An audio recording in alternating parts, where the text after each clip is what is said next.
नमस्कार दोस्तों।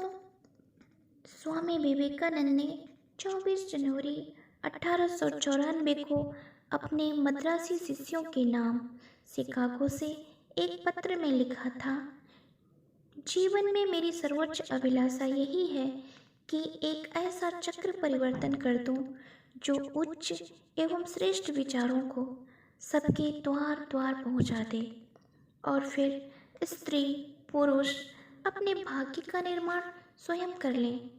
स्वामी विवेकानंद एक ऐसी शख्सियत जिनके चेहरे पर एक अद्भुत आध्यात्मिक तेज था और जिनकी वाणी के मैजिकल प्रभाव का असर पूरी दुनिया में आज भी फैला हुआ है, जिन्होंने अपनी छोटी सी जीवन अवधि में वेदांत के बारे में पूरी दुनिया को यह बताया कि संपूर्ण विश्व का कोई भी देश विज्ञान के क्षेत्र में बहुत अधिक तरक्की कर सकता है, बहुत सारी उपलब्धियां प्राप्त कर दुनिया को अचंभित कर सकता है, पर आध्यात्म का केंद्र भारत था, भारत है और भारत ही रहेगा।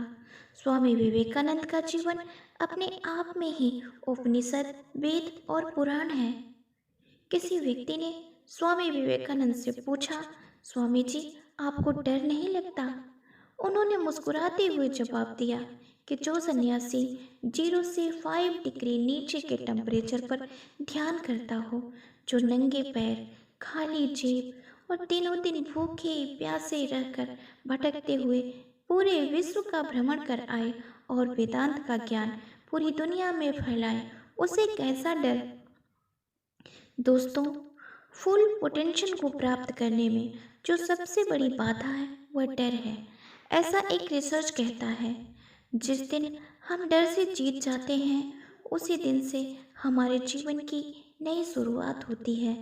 न्यूरोसाइंस का रिसर्च भी यही कहता है कि जब हमारा ब्रेन फियर के मूड में होता है तो वह एक ऐसी स्थिति होती है जैसे हम गहरे पानी में डूब रहे हों, या हम भयंकर आग से घिरे हुए हों, या हमारे पीछे कोई शेर भाग रहा हो। ऐसी स्थिति में या तो हम मरेंगे, या लड़ेंगे, या भाग जाएंगे, और कोई ऑप्शन नहीं है हमारे पास। लेकिन अगर हम इस सिचुएशन को हिम्मत के साथ सामना करने लगे तो फिर हमारे जीवन में डर के लिए कोई स्थान नहीं रह जाता। डर पूरी तरह से गायब हो जाता है। एक बार स्वामी विवेकानंद कहीं जा रहे थे कि पैदल चलते मार्ग में कुछ बंदर उन्हें परेशान करने लगे।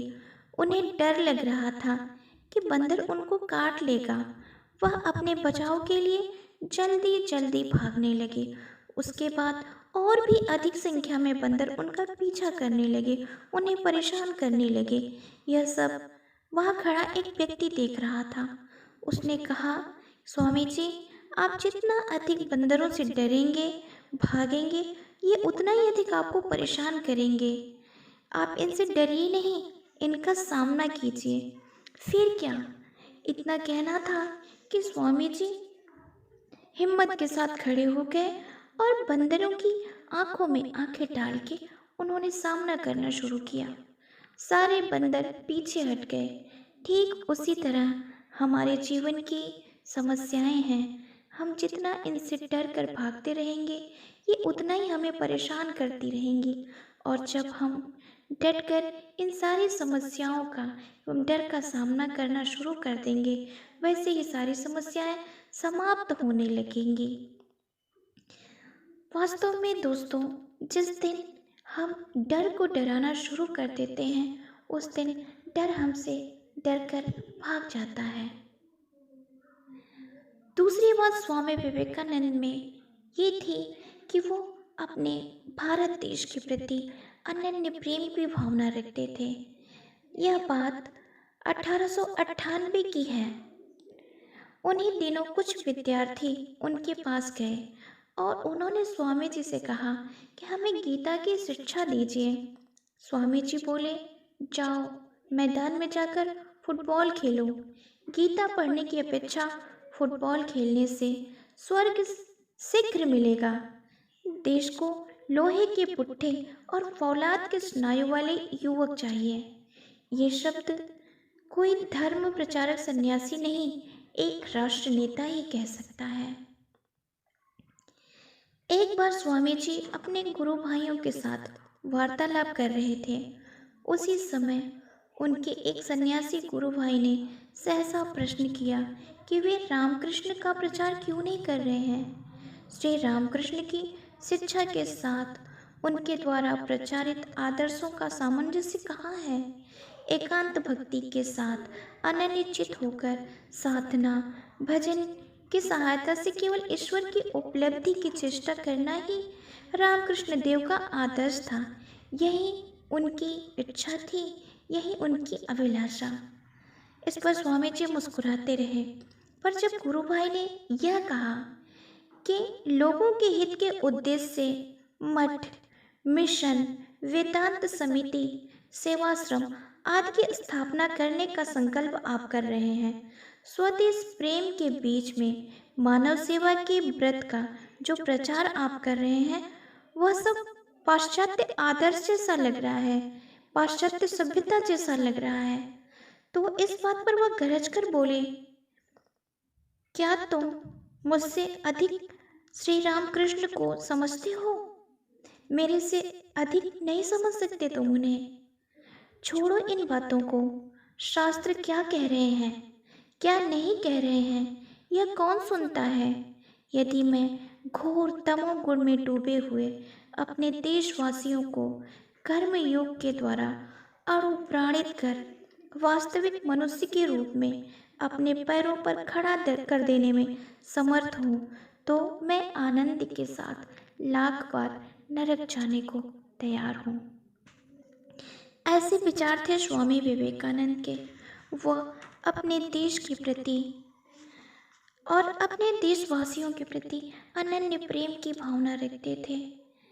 एक सफल देश, एक सफल राष्ट्र के निर्माण के लिए स्वामी विवेकानंद का अथक प्रयास अविस्मरणीय है। जब भी मैं अपने जीवन में सबसे मुश्किल दौर से गुजरती हूँ, तो मैं स्वामी विवेकानंद को पढ़ती हूँ। इनके जीवन पर आधारित पुस्तकें पढ़ने के बाद मैं एक नई स्फूर्ति, नई ऊर्जा महसूस करती हूँ और मैं मुश्किल परिस्थितियों में भी सही निर्णय ले पाती हूँ। साथ ही मुझ में इतना आत्मविश्वास बढ़ जाता है कि मैं तमाम कठिनाइयों तथा समाज के चैलेंजेस का सामना कर आगे बढ़ पाती हूँ। मैं एक दिन की बात बताती हूँ आपको। मैं कहीं से आ रही थी और रास्ते में कुछ कुत्ते बहुत ही आक्रामक होकर मेरी तरफ भागे और वो मुझ पर भौंक रहे थे। मैं डर गई, मुझे अपने आप को बचाने का कोई मार्ग समझ में नहीं आ रहा था। फिर स्वामी जी की एक शिक्षा अचानक से मेरे दिमाग में आ गई कि डरो मत, डर का सामना करो। फिर मैं अपने मुंह पे मास्क लगा रखी थी, मैंने मास्क हटाया और कुत्तों को देखना शुरू किया। जैसे ही मैं खड़ी होकर उन्हें देखने लगी, वो शांत हो गए और सारे कुत्ते पीछे हट गए। धन्यवाद दोस्तों।